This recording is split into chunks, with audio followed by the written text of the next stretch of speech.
یو ټیک ټاکر جینۍ مړه شوه، اوس دا نور صاحبان راځي او ویډیوګانې کوي، وایي د دې دا ناچګانې مه ګورئ ځکه چې هغې ته په قبر کې تکلیف رسی.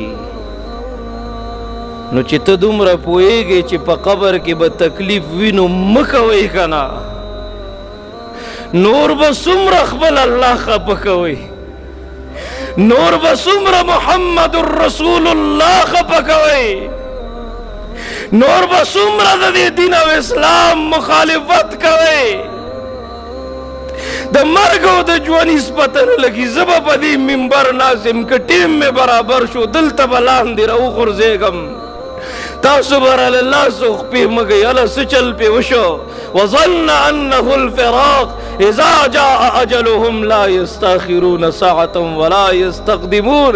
کله چې د رب د طرف نه فیصله راله بس خبره ختم.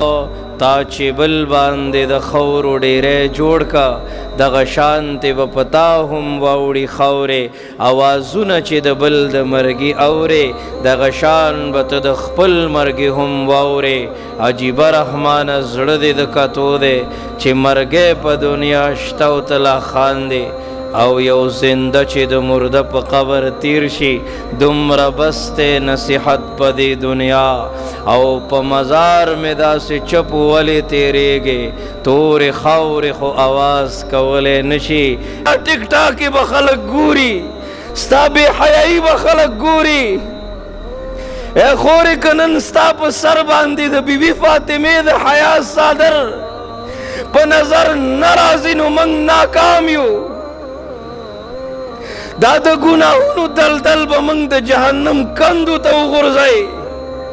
دې غفلت او بې حیایي زموږ معاشرې بربادې کړې، زموږ مدرسو ته نقصان ورسولو، زموږ جومات ته نقصان ورسولو.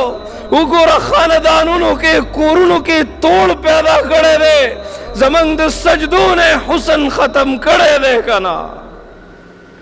جنگله ولګوئ چې زما د مړ وجود هم چاته پته ونه لګي.